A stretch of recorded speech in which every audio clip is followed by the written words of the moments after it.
Hello बच्चों, कैसे हो? उम्मीद करता हूं अच्छे होंगे। आज हम लोग न्यूटन्स लॉ ऑफ मोशन शुरू कर रहे हैं। न्यूटन्स लॉ ऑफ मोशन को शॉर्ट में NLM भी बोलते हैं। Newton's law of motion, NLM का ये पहला लेक्चर है। इसमें हम लोग न्यूटन साहब मोशन के लिए 3 लॉ दिए थे, जिसमें से 2 लॉ पढ़ेंगे। फर्स्ट लॉ ऑफ मोशन और सेकेंड लॉ ऑफ मोशन। ये थर्ड लॉ ऑफ मोशन अगले लेक्चर में। तो पेन और कॉपी लेके तैयार हो जाओ, शुरू करते हैं first law of motion.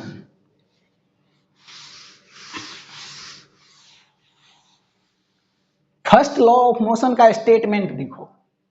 Every body continuous in its state of rest या of uniform motion in a straight line. सभी बॉडी चाहता है कि वो रेस्ट पे है तो रेस्ट पे ही रहे, और कांस्टेंट वेलोसिटी से सिंगल डायरेक्शन में मूव कर रहा है तो कांस्टेंट वेलोसिटी से सिंगल डायरेक्शन में स्ट्रेट लाइन पे ही मूव करता रहे। कब तक? Unless it is complete to change that state by an external unbalanced force। इसका मतलब ये हुआ कि ये ग्राउंड है मान लो,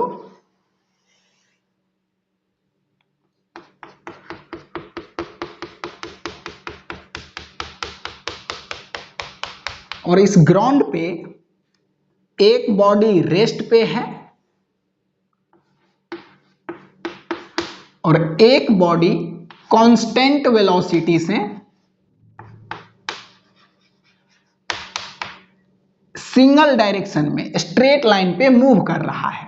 इस ग्राउंड में फ्रिक्शन भी नहीं है, एक ग्राउंड फ्रिक्शन लेस है।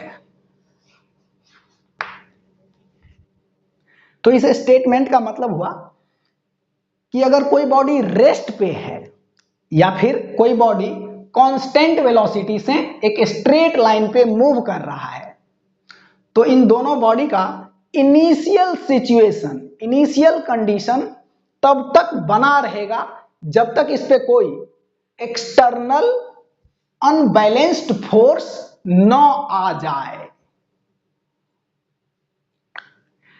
ये रेस्ट पे है, एक्सटर्नल अनबैलेंस्ड फोर्स 0 है।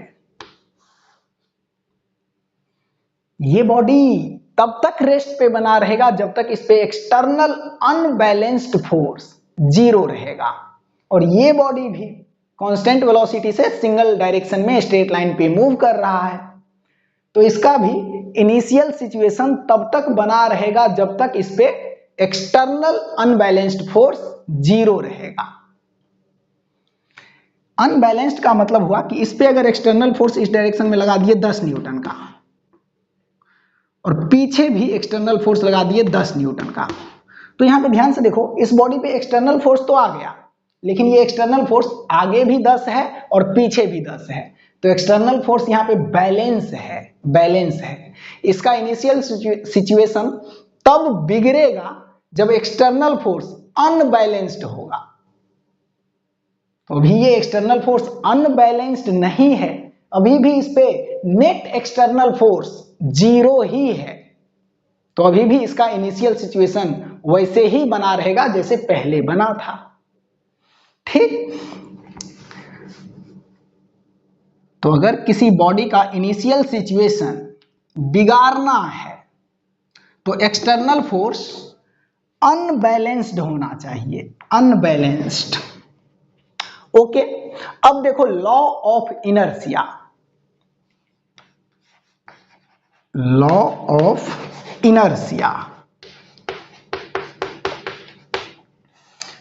इनर्शिया का लॉ कहता है कि अगर कोई बॉडी रेस्ट पे है या फिर कोई बॉडी कांस्टेंट वेलोसिटी से सिंगल डायरेक्शन में मूव कर रहा है, तो इस बॉडीज का इनिशियल सिचुएशन या इनिशियल कंडीशन तब तक बना रहेगा जब तक उस पर कोई एक्सटर्नल फोर्स ना काम करे। तो लॉ ऑफ इनर्शिया भी फर्स्ट लॉ ही है। इनर्शिया के लॉ को न्यूटन का फर्स्ट लॉ ही बोला जाता है। इसको गैलीलियो का लॉ भी बोला जाता है। जैसे देखो, ये मान लो एक रोड है और इस रोड पे एक गाड़ी है। यहां पे ये गाड़ी या तो रेस्ट पे है या चल रहा है, तो कांस्टेंट वेलोसिटी से चल रहा है। ये कांस्टेंट वेलोसिटी मान लो 10 मीटर पर सेकेंड है और इस गाड़ी के अंदर एक आदमी खड़ा है यहां पे। तो जितना वेलोसिटी इस गाड़ी का है उतना ही वेलोसिटी इस गाड़ी के अंदर इस आदमी का भी है। मतलब गाड़ी के रिस्पेक्ट में ये आदमी रेस्ट पे है, तो गाड़ी के रिस्पेक्ट में ये आदमी तब तक रेस्ट पे बना रहेगा जब तक इस पे कोई एक्सटर्नल फोर्स ना लगे। ओके, अब देखो यहां पे आके मान लो गाड़ी का स्पीड कम हो गया, गाड़ी का वेलोसिटी कम हो गया, गाड़ी का वेलोसिटी घट गया, 10 से घट के 6 मीटर पर सेकेंड हो गया। और इस गाड़ी के अंदर में जो आदमी है, इस आदमी पे कोई एक्सटर्नल फोर्स नहीं लगा है, तो इस आदमी का वेलोसिटी यहाँ पे 10 था, तो यहाँ पे भी इस आदमी का वेलोसिटी 10 मीटर पर सेकेंड ही रहेगा। तो यहाँ पे देखो, ये आदमी इस गाड़ी के रिस्पेक्ट में रेस्ट पे नहीं रहेगा, क्योंकि गाड़ी चल रही है 6 मीटर पर सेकेंड से और आदमी का वेलोसिटी 10 बना ही है। तो इस आदमी को आगे की तरफ एक झटका महसूस होगा, ऐसा लगेगा कि आगे की तरफ गिर जाएंगे, एक झटका फील होगा आगे की तरफ। और इसी गाड़ी का वेलोसिटी अगर बढ़ने लगे, 10 से बढ़ के 15 मीटर पर सेकेंड अगर हो जाए, तो इस गाड़ी के अंदर जो आदमी है इसका वेलोसिटी तो यही रहेगा 10 मीटर पर सेकेंड, 10 मीटर पर सेकेंड।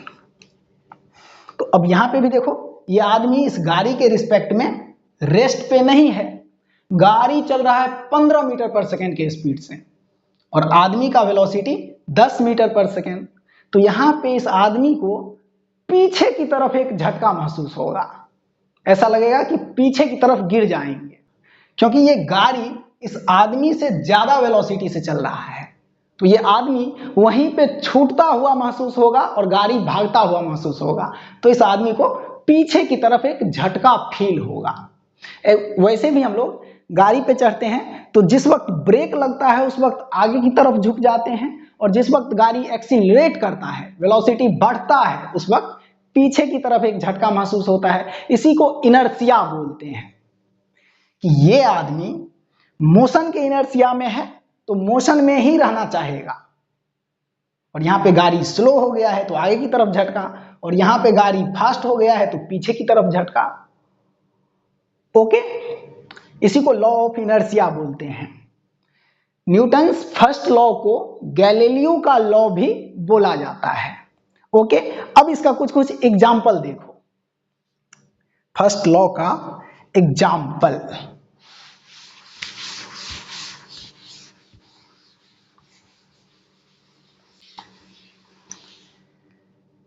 ये एक ग्लास है और इस पे एक कार्डबोर्ड, और इस कार्डबोर्ड पे एक कॉइन है, यहां पे सिक्का। यहां पे कॉइन और कार्डबोर्ड के कांटेक्ट में फ्रिक्शन नहीं है। मान लो ये कार्डबोर्ड फ्रिक्शन लेस है, ये कार्डबोर्ड फ्रिक्शन लेस है।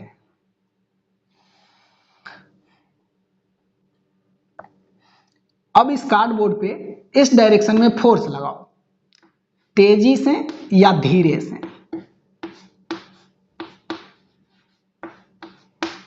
झटके के साथ या फिर धीरे से, कैसे भी इस डायरेक्शन में फोर्स लगाओ। तो इसका अगला फिगर कैसा होगा? और फिर से ये ग्लास,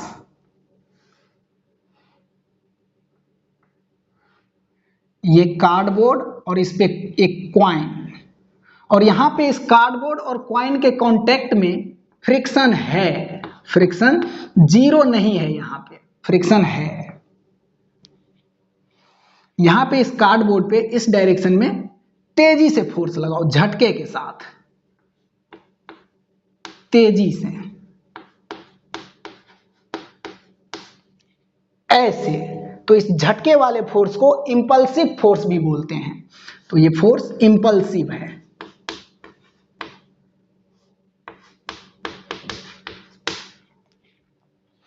और तीसरा फिगर ये है, ये ग्लास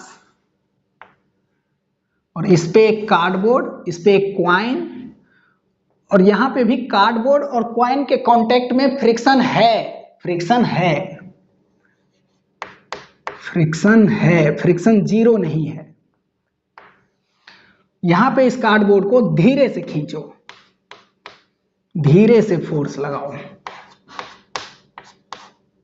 तो इसका अगला फिगर कैसा होगा, इन तीनों का अगला फिगर बनाना है। तो यहां पे तो क्लियर कट समझ में आ रहा है कि फोर्स हम इस कार्डबोर्ड पे लगाए हैं, क्वाइन पे नहीं। और कोई भी बॉडी रेस्ट पे है तो तब तक रेस्ट पे बना रहेगा जब तक उस पे कोई एक्सटर्नल अनबैलेंस्ड फोर्स ना लगे।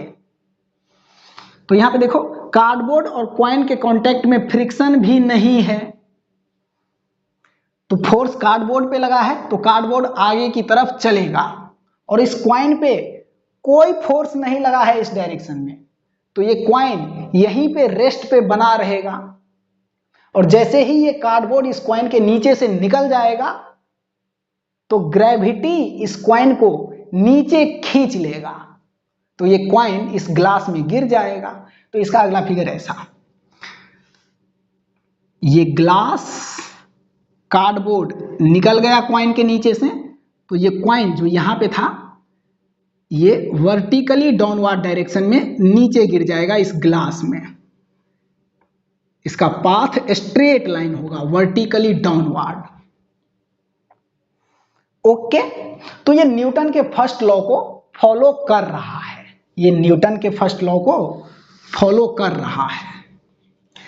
लेकिन इसका अगला फिगर, यहां पे इस कार्डबोर्ड और क्वाइन के कांटेक्ट में फ्रिक्शन है, फ्रिक्शन है।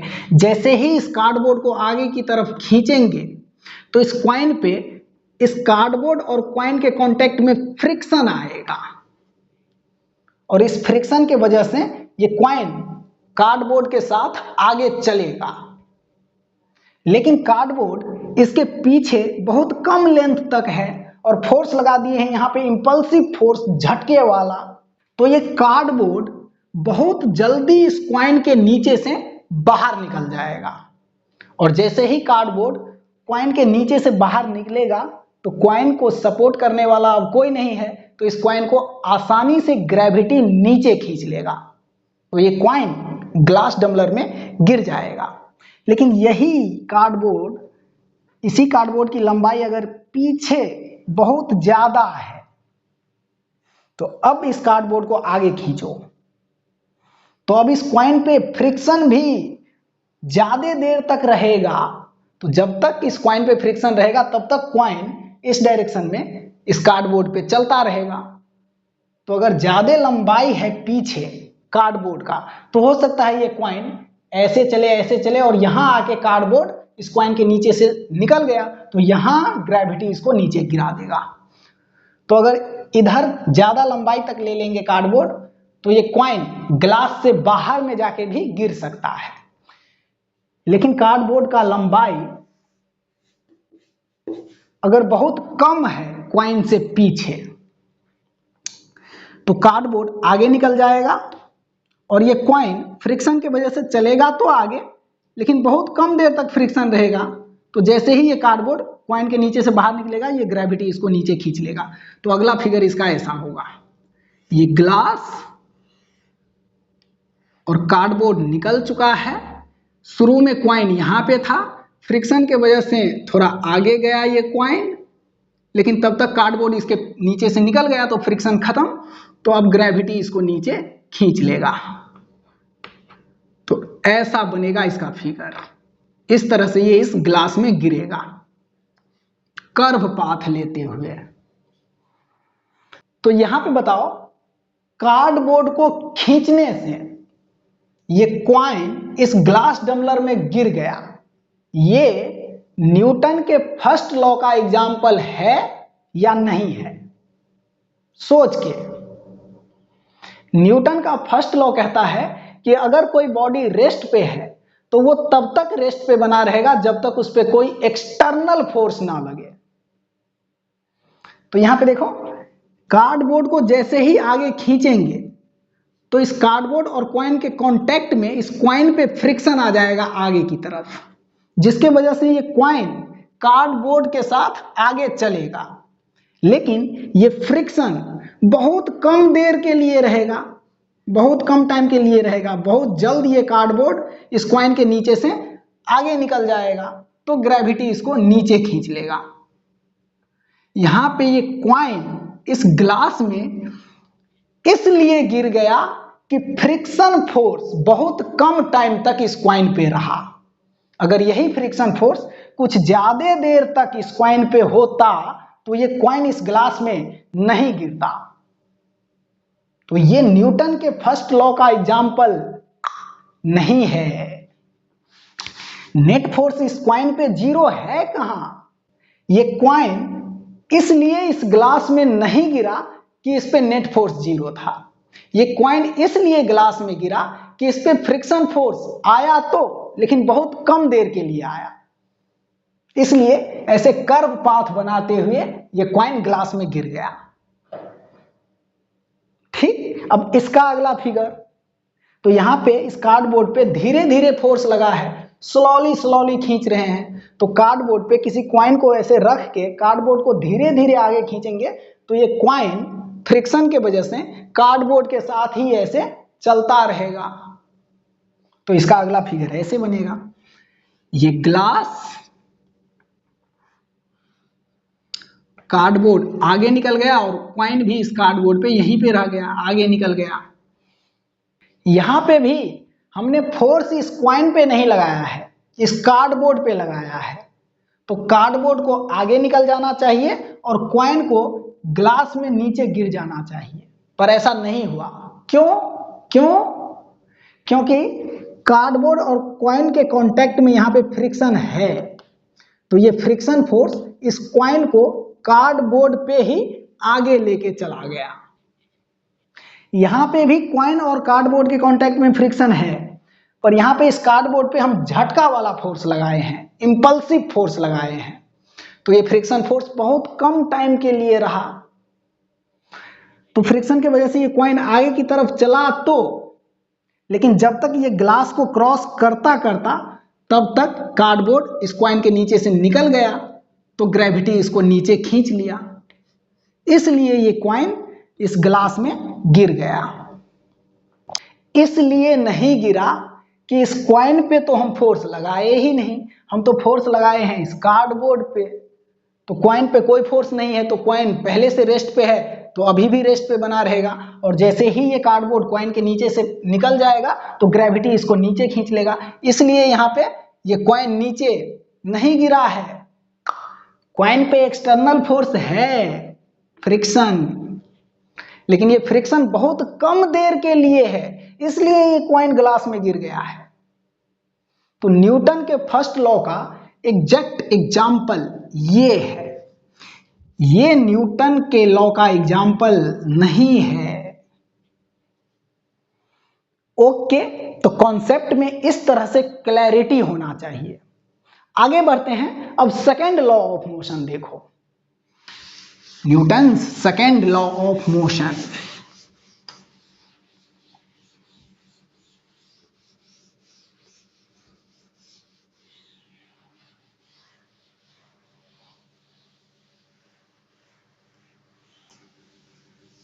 Second law of motion.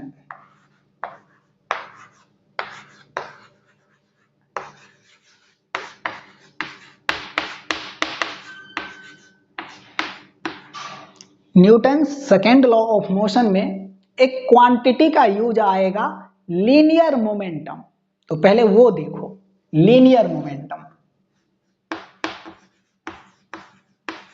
Linear momentum linear momentum को P से डिनोट करेंगे, ये वेक्टर क्वांटिटी है। Linear momentum equal to mass into velocity, velocity vector है, मास इंटू वेलोसिटी। यहां पे m मास है, v वेलोसिटी है, मोमेंटम वेक्टर क्वांटिटी है, it is a vector quantity. Vector है तो इसका डायरेक्शन भी होगा, तो मोमेंटम का डायरेक्शन वेलोसिटी के डायरेक्शन में ही होगा। Its direction in the direction of velocity. इसका यूनिट क्या होगा मोमेंटम का? मोमेंटम का यूनिट मास का केजी और वेलोसिटी का मीटर पर सेकेंड, केजी मीटर पर सेकेंड। और डायमेंशन लिखे तो केजी का कैपिटल एम, मीटर का कैपिटल एल, और सेकेंड टाइम का कैपिटल टी, और इसको नीचे से ऊपर ले जाएंगे तो कैपिटल टी का power -1।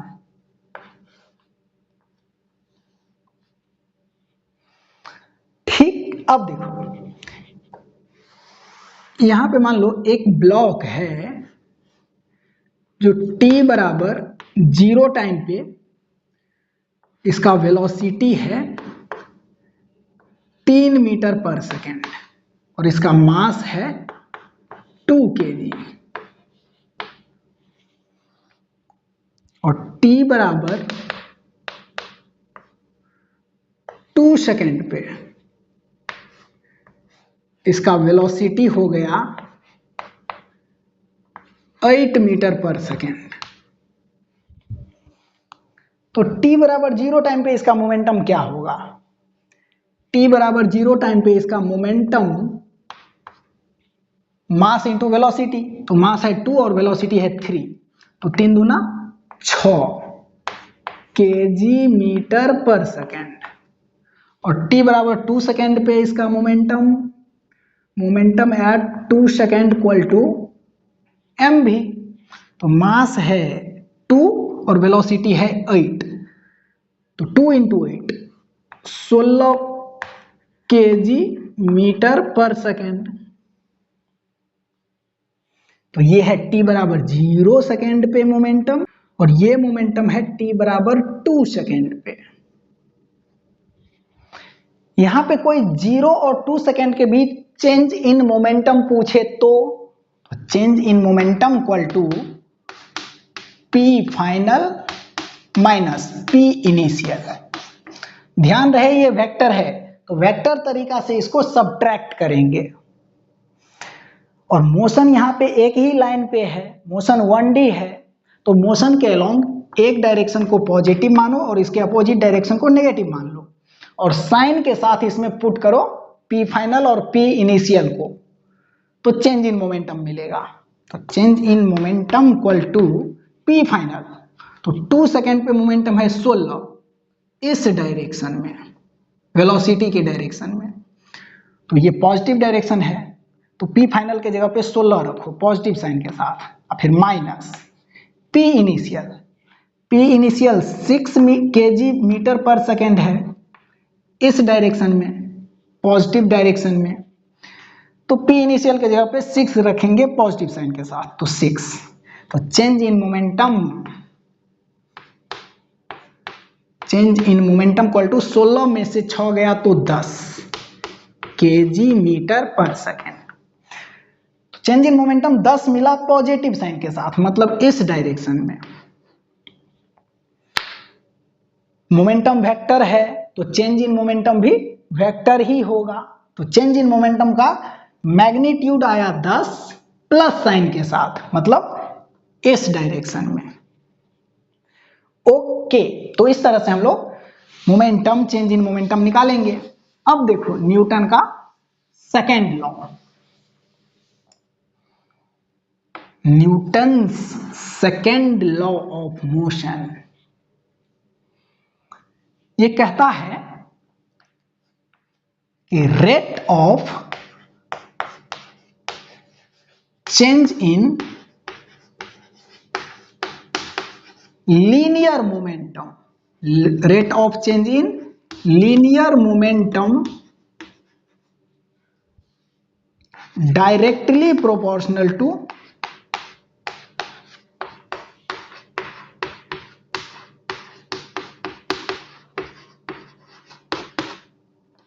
applied force.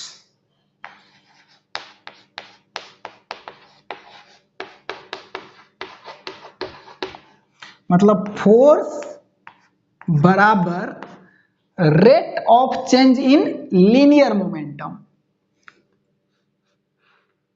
Delta P by delta T.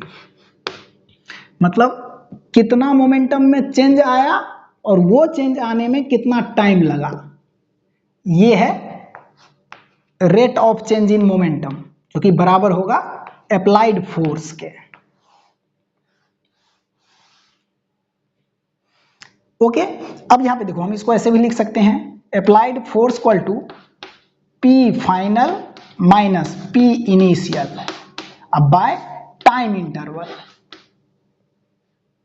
यहीं पे अगर ये डेल्टा टी बहुत छोटा हो जाए, delta T tending to zero हो जाए, जीरो के बहुत नजदीक में, तो अप्लाइड फोर्स इंस्टेंटेनियस फोर्स हो जाएगा।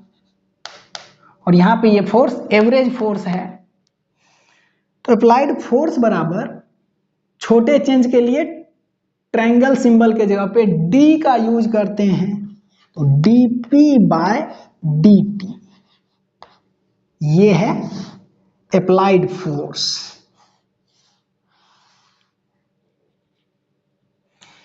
तो ये है न्यूटन का second law.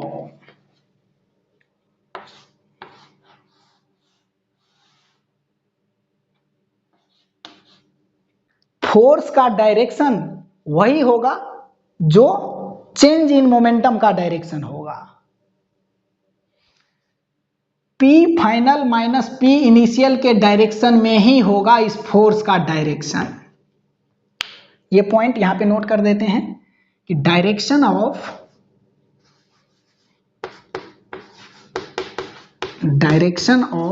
Force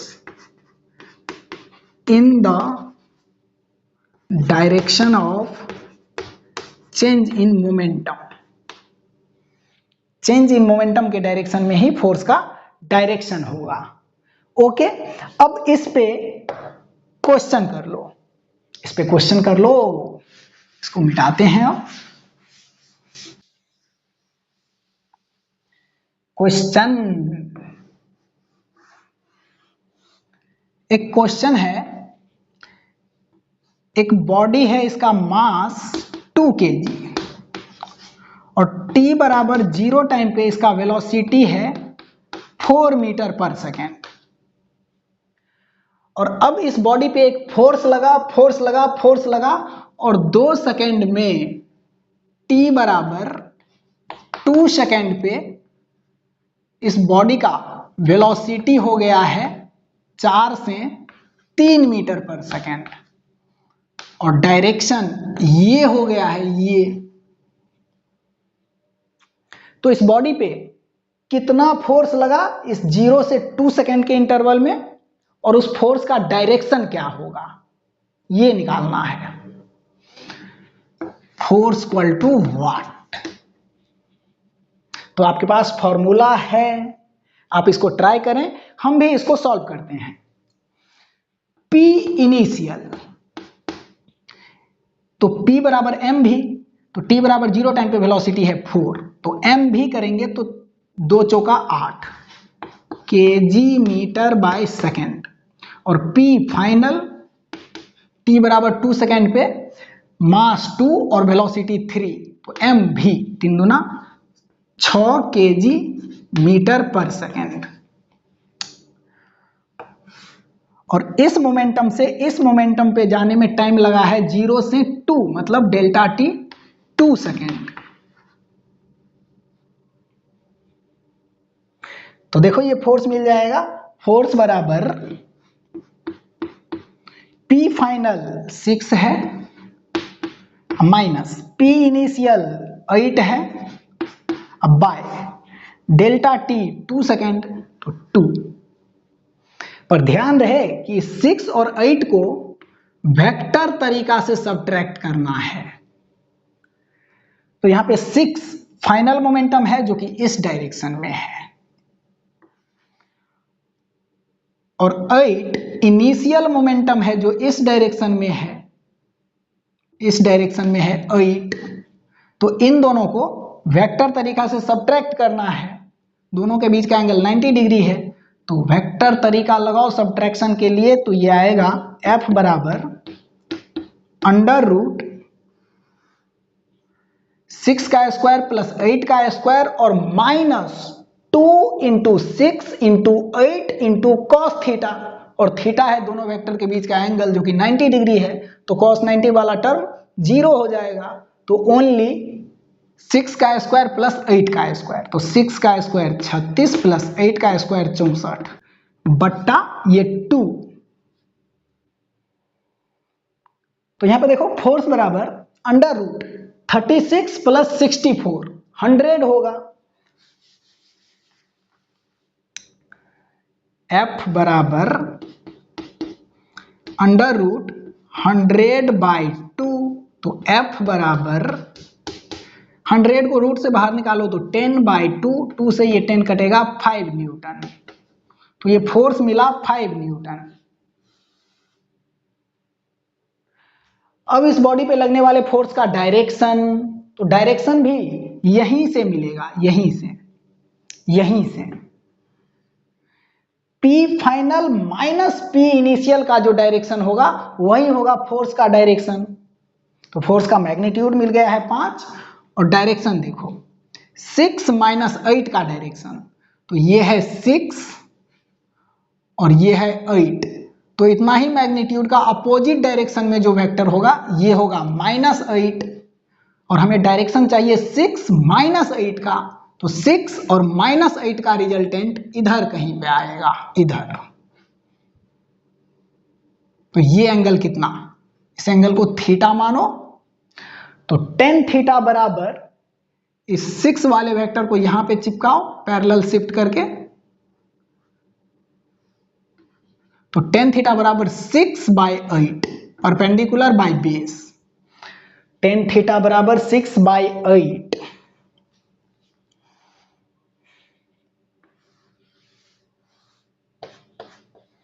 tan theta बराबर 6/8, 2 से कट करेंगे तो ऊपर 3 नीचे 4, 3/4।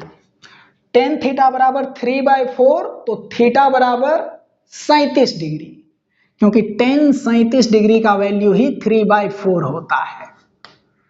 तो ये एंगल 37 डिग्री, मतलब हॉरिजेंटल के साथ 37 डिग्री पे फोर्स लगा है इस बॉडी पे, कितना 5 न्यूटन का। ओके, तो इसको देखें, सोचें, समझें और कॉन्सेप्ट को पकड़ें कि फोर्स का मैग्नीट्यूड चेंज इन मोमेंटम के डायरेक्शन में होता है। अब यही फोर्स अगर यहां पे पूछ दें,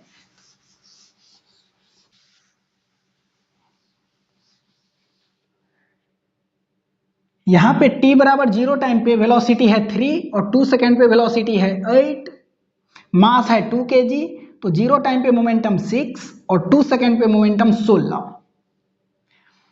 तो इस बॉडी पे कितना फोर्स लगा है 0 से 2 सेकेंड के इंटरवल में, कितना, तो फोर्स बराबर P final minus P initial by delta T। तो यहां पे इनिशियल मोमेंटम 6 है और फाइनल मोमेंटम 16 है, और दोनों का डायरेक्शन सेम है, मोशन एक ही लाइन पे है, तो मोशन के अलोंग एक डायरेक्शन को पॉजिटिव और एक डायरेक्शन को नेगेटिव ले लो, और साइन के साथ इसमें P फाइनल और P इनिशियल को पुट करो। तो फोर्स बराबर P फाइनल के जगह पे 16 और इसका डायरेक्शन ये है पॉजिटिव डायरेक्शन में, तो पॉजिटिव साइन के साथ 16 माइनस P इनिशियल के जगह पे 6 इसी डायरेक्शन में है पॉजिटिव डायरेक्शन में, तो 6 अब बट्टा डेल्टा टी 0 से 2 सेकेंड तो टाइम इंटरवल 2, 16 में से 6 गया 10 बट्टा 2 बराबर 5 न्यूटन, फोर्स आया 5 न्यूटन। और इस फोर्स का डायरेक्शन वही होगा जो P final minus P initial का डायरेक्शन होगा। तो P final minus P initial देखो 16 माइनस 6 10 आया है पॉजिटिव साइन के साथ, मतलब इस डायरेक्शन में, तो फोर्स का डायरेक्शन भी यही होगा ये। ओके, तो इस तरह से हम लोग इस फॉर्मूला का यूज करके क्वेश्चन को सॉल्व करेंगे। आगे बढ़ते हैं, इस पे एक क्वेश्चन और ले लेते हैं डिफरेंशिएट करने वाला। Momentum as a function of time अगर दिया है तो किसी भी टाइम पे फोर्स निकालते हैं। क्वेश्चन है momentum equal to 3t square minus 2t plus 3। तो इसमें t बराबर 2 सेकेंड पे, फोर्स बराबर वाट। फोर्स बताना है 2 सेकेंड पे। तो यहां पे देखो मोमेंटम को टाइम के रिस्पेक्ट में डिफरेंशिएट करेंगे तो फोर्स मिलेगा, इंस्टेंटेनियस फोर्स सिंगल टाइम पे। तो यहां पे 2 सेकेंड पे पूछा है तो सिंगल टाइम पे ही पूछा है। तो इंस्टेंटेनियस फोर्स के लिए मोमेंटम को एक बार टाइम के रिस्पेक्ट में डिफरेंशिएट करो। तो force equal to dp by dt। तो इस मोमेंटम को इसको टाइम के रिस्पेक्ट में डिफरेंशिएट करेंगे तो 3 कांस्टेंट है बाहर, t स्क्वायर का 2t तो 3 इंटू 2 6t, और माइनस 2 कांस्टेंट है बाहर और t का डिफरेंशिएशन टाइम के रिस्पेक्ट में 1 और 3 कांस्टेंट है तो इसका डिफरेंशिएशन 0। तो फोर्स बराबर मिला 6t माइनस 2। तो जितने टाइम पे फोर्स पूछा है वो टाइम यहाँ पे पुट करो, फोर्स मिल जाएगा। 2 सेकेंड पे पूछा है तो यहाँ पे 2 पुट करो, तो फोर्स बराबर 6 इंटू 2 माइनस 2, तो 6 दूना 12 में से 2 गया तो 10 न्यूटन। तो 2 सेकेंड पे फोर्स 10 न्यूटन। 3 सेकेंड पे तो यहाँ पे 3 पुट करेंगे तो 6 3 18, 18 में से 2 गया तो 16 न्यूटन। जिस भी टाइम पे फोर्स पूछे वो टाइम यहाँ पे पुट करो, फोर्स मिलेगा। ठीक, अब F बराबर dp बाई dt को थोड़ा और एक्सपेंड करते हैं तो F बराबर ma मिलेगा, जिससे पहले से ही हम लोग परिचित हैं। F बराबर dp बाई dt, यहां पे ये P लीनियर मोमेंटम है, मास इंटू वेलोसिटी। तो F बराबर d और P के जगह पे m भी बाई dt। तो यहां पे देखो m और v गुना में है तो इसको डिफरेंशिएट करने के लिए u इंटू v वाला फॉर्म लगाओ। F बराबर m को बाहर निकालो, v को डिफरेंशिएट करो तो dv by dt plus v को बाहर निकालो और m को डिफरेंशिएट करो dm बाई dt। ये है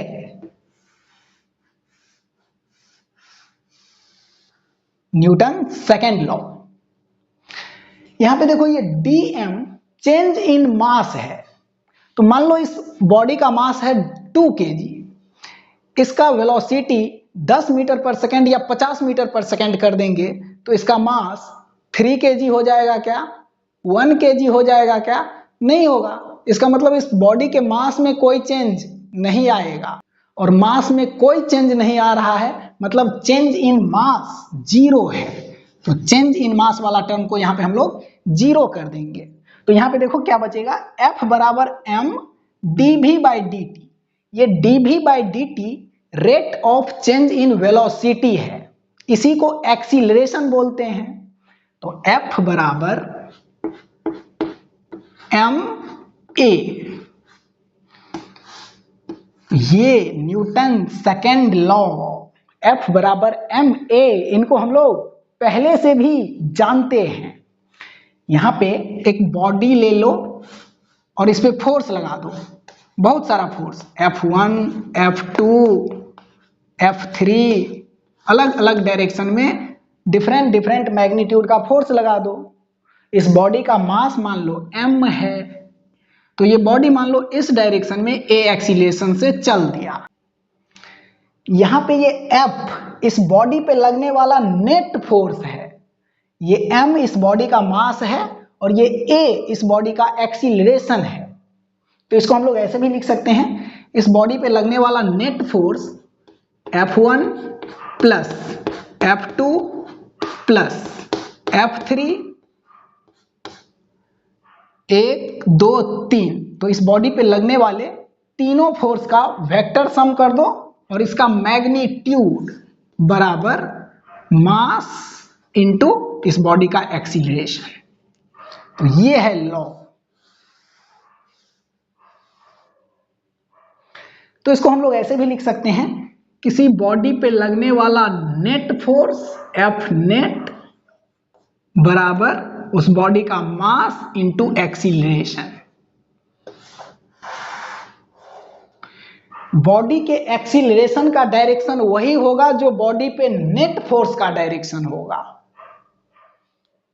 acceleration of body in the direction of net force F net, F net के डायरेक्शन में ही बॉडी एक्सीलरेट करेगा। क्वेश्चन पे F नेट बराबर ma को लगाना हम लोग अगले लेक्चर में सीखेंगे। न्यूटन्स थर्ड लॉ भी अगले लेक्चर में देखेंगे। अगले लेक्चर में डिफरेंट डिफरेंट टाइप का फोर्स भी देखेंगे और उसका डायरेक्शन क्या होता है ये भी सीखेंगे। तो आज के लिए इतना ही, मिलते हैं अगले वीडियो में। तब तक के लिए bye bye bye, thank you.